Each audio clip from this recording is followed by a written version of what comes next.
Wagner's boss Yevgeny Prigozhin is feared dead, but there's still no confirmation whether he was really on board with the Wagner jet that crashed in Russia. And since then, uncertainty has surrounded his fate. Let's find out what we know so far on Carlo Dela Peña's report.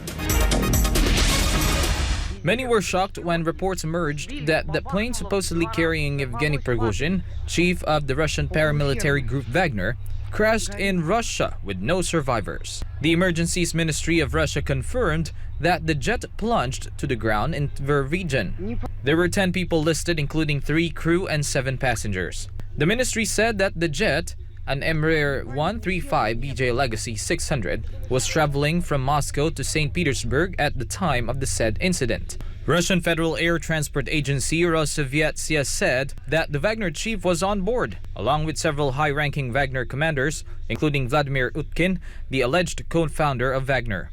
The Russian Investigative Committee and the government of Tver region are currently investigating the matter. Meanwhile, although the Russian Air Transport Agency listed Prigozhin's name, they did not explicitly confirm that he was dead.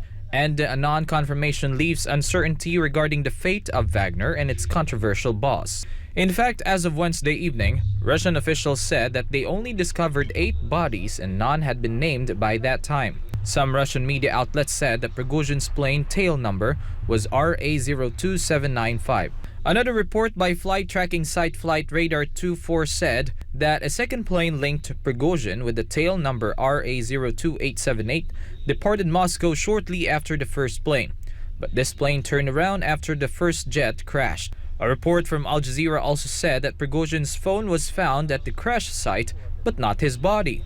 As for the Embraer plane that crashed, Brazilian makers have said that they have stopped giving any support for such aircraft in 2019 due to sanctions. Meanwhile, the Kremlin and the Russian Defense Ministry have yet to respond to the crash. Telegram groups linked to Wagner released a statement asking the media and other Telegram channels not to publish unverified data and messages. The crash happened at a time that President Vladimir Putin was in the Kursk region in Russia to deliver a speech for the 80th anniversary of the Battle of Kursk and Russian forces.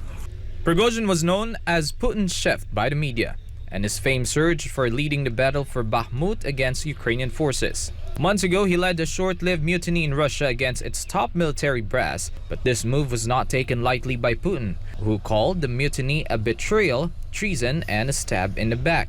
But as part of an agreement to end the mutiny, Prigozhin was exiled to Belarus and all charges against him were dropped. However, he was still able to travel back and forth from Belarus to Russia and was photographed with an African official during the sidelines of the Russian-Africa Summit in St. Petersburg.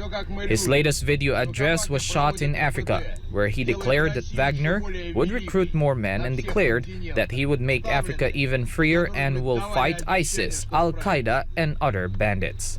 Reporting, this has been Carlo Dela Peña, SM9. Local experts in Australia urge communities to prepare for what is likely to be the most significant bushfire season. Sheena Seldom reports. The Australian Fire Authorities Council forecasted a grim outlook of high bushfire risk in most parts of the country. According to the council, most parts of Australia are likely to experience an increased risk of bushfires due to forecasts of above-average temperatures, decreased rainfall, high fuel loads, and changing weather patterns. Emergency authorities wasted no time putting large swathes of the country on high alert for bushfire this spring. Areas at increased risk of bushfire include regions in Queensland, New South Wales, Victoria, South Australia, and the Northern Territory. The devastating Black Summer bushfire season in Australia that took place between 2019 to 2020 burned more than 24 million hectares and claimed dozens of lives. Nearly 500 million mammals, birds, and reptiles also perished from the deadly blazes. Earlier this year, experts predicted that more than 2,400 lives will be lost to bushfires in Australia by 2030. Reporting from New South Wales, this is Sheena Selim, SM9 News, Australia.